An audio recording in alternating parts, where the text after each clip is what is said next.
শুধু ইসলামী আন্দোলনের জন্যই নয়, সব রাজনৈতিক দলের জন্য জামায়াত জোটের দ্বার উন্মুক্ত বলে জানিয়েছে দলটির সহকারী জেনারেল এহসানুল মাহবুব জুবায়ের। বিকেলে মগবাজারে জামায়াতে ইসলামীর কেন্দ্রীয় কার্যালয়ে নির্বাহী কমিটির বৈঠকে এমন মন্তব্য করেন তিনি।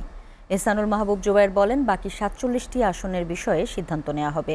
আর খেলাফতে মজলিসের আমির মাওলানা মামুনুল হক বলেন, ইসলামী আন্দোলনকে জোটে ফেরানোর আর কোনো সুযোগ নেই। দেখুন সোহান খানের প্রতিবেদন। নির্বাচনকে সামনে রেখে আসন ভাগাভাগি, নির্বাচনী প্রচারণার কর্মসূচি, ইশতেহার প্রস্তুত, নির্বাচন পরিচালনায় নীতি কৌশল ও আইনশৃঙ্খলা পরিস্থিতি সহ নানা বিষয় নিয়ে রাজধানীর মগবাজারে দলের কেন্দ্রীয় কার্যালয়ে নির্বাহী কমিটির সদস্যদের নিয়ে বৈঠক করে জামাতে ইসলামী। যেহেতু আজকে কয়েকটি মৌলিক বিষয় আলোচনা হচ্ছে, বৈঠক চলাকালীনই সাংবাদিকদের সাথে মতবিনিময় করেন সহকারী সেক্রেটারি জেনারেল এহসানুল মাহবুব জুবায়ের। বৈঠকের এজেন্ডা তুলে ধরেন তিনি। নির্বাহীটা পাশ হয়, যেহেতু এটা আমাদের অ্যাপেক্স বডি, এই জন্য আমরা যারা এটা তৈরি করেছে তাদেরকে এখানে প্রেজেন্টেশনের জন্য আহ্বান জানিয়েছি। ইসলামী আন্দোলন 11 দলীয় জোট থেকে বেরিয়ে গেছে, তাদেরকে পুনরায় জোটে নেওয়া হবে কিনা তার জবাব দেন তিনি। সবসময় বলেছি যে আমাদের দরজা সবার জন্য উন্মুক্ত, এটাই আমাদের সবসময়ের মেসেজ, এখন এই মেসেজ থাকলো। 47টি আসন আমরা রেখেছিলাম, তো সেই আসনগুলো সম্পর্কে আমরা লিয়াজো কমিটিকে দায়িত্ব দিয়েছি। লিয়াজো কমিটি যেটা আছেন তারা সেটা বিষয়ে আলোচনা করছেন এবং সেটা একটি আলোচনা করে ওনারা সিদ্ধান্তে পৌঁছার পরে আমরা আপনাদেরকে জানাবো। এর আগে মগবাজারে কেন্দ্রীয় কার্যালয়ে জামাতের নায়েবে আমিরের সাথে দেখা করেন খেলাফতে মজলিসের আমির মাওলানা মামুনুল হক। পর্যন্ত সময় আছে। এ সময় জামাতের জোট ভাঙার পেছনে কোনো ষড়যন্ত্র আছে কিনা এমন প্রশ্নের জবাব দেন তিনি।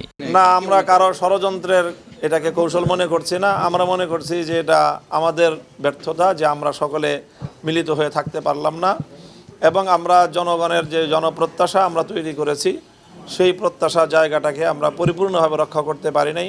আমাদের কোনো ভুল ত্রুটির কারণে এটা হয়েছে।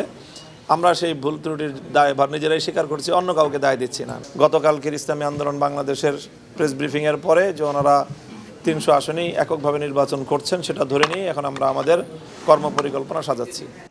তবুও চলার পথে ঐক্যের দ্বার খোলা থাকার কথাও জানান মাওলানা মামুনুল হক। সম্মান, মর্যাদা, আচরণগত যে বিষয়গুলো, এগুলো আসলে প্রত্যেকের স্পর্শকাতরতা, যার যার মানে অনুভূতির বিষয়। অনুভূতি সকলের তো এক হয় না। আমরা অন্য সকলের অনুভূতিকে সম্মান জানাই, শ্রদ্ধা জানাই। সোহান খান, এসএটিভি, ঢাকা। মত প্রকাশ ও গণতান্ত্রিক মূল্যবোধের উপর হামলার প্রতিবাদ এবং স্বাধীন, দায়িত্বশীল ও সাহসী সাংবাদিকতার পক্ষে ঐক্যবদ্ধ অবস্থান জানাতে অনুষ্ঠিত হলো গণমাধ্যম সম্মেলন। রাজধানীর কৃষিবিদ ইনস্টিটিউশন মিলনায়তনে এই সম্মেলন অনুষ্ঠিত হয়। বক্তারা বলেন, ঐক্য সমঝোতা আগামী দিনে খুবই দরকার। কোনো সরকারই সাংবাদিকদের কাছের নয়।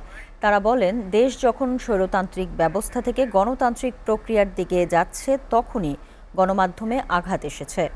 একটা পরিবর্তনের মাধ্যমে এখন সময় এসেছে নৈতিকতা সম্পন্ন সাংবাদিকতা করার। এতে গণমাধ্যমের গণতান্ত্রিক পরিবেশ, স্বাধীনতা, নিরাপত্তা, পেশাগত মর্যাদা ও অধিকারের বিষয়ে বক্তব্য তুলে ধরেন গণমাধ্যম কর্মীরা। সাংবাদিক হিসাবে সাংবাদিকতার যে সক্রিয়তা, সেই পরিচয়টা তুলে ধরা, সেই পরিচয়টাকে প্রতিষ্ঠা করার প্রশ্ন রয়েছে।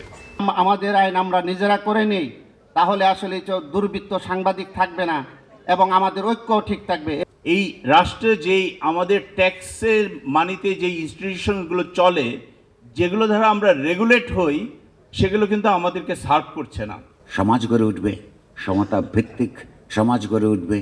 এইখানে বৈষম্যের কমিয়ে আনবার জন্য চেষ্টা করতে হবে।